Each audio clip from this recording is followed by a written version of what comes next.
tracking the tropics right now. As just an hour ago, the National Hurricane Center has upgraded Tropical Depression 7 into Tropical Storm Fiona. And now we are looking at where it's going and how strong it will be. Next Weather Chief Meteorologist and Hurricane Specialist Ivan Cabrera is here with what we need to know right now. Ivan. It is the sixth named storm so far this season, right? Fiona here. We had talked about a tropical depression. That's what it was just an hour ago. And now National Hurricane Center has found what we had been talking about. It looks a little better organized tonight. And so now it is a tropical storm with 50-mile-an-hour winds. It is headed west-northwest at around 16 miles an hour. This looks impressive here, but the center is actually still displaced a little further to the west. So it's not some explosive development that we're talking about here. But the forecast intensity has changed. I'll show you that in a second. We're still 650 miles away from the Lesser Antilles, and in fact across the northern islands here. Governments there have issued a tropical storm watch in anticipation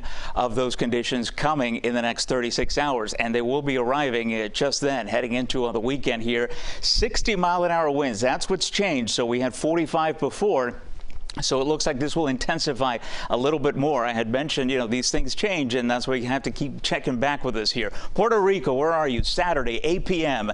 with heavy rainfall and the potential for 60-mile-an-hour winds. That's a huge difference, 45 to 60. So we have to watch that closely. Then what happens here? Look at how the cone expands, right? The forecast area becomes greater here. And so Sunday night, 60-mile-an-hour winds, but we have 10,000-foot mountains in Española. So that may interfere with its, continued intensity here. So we'll have to watch that. But notice it moves a little bit further to the north.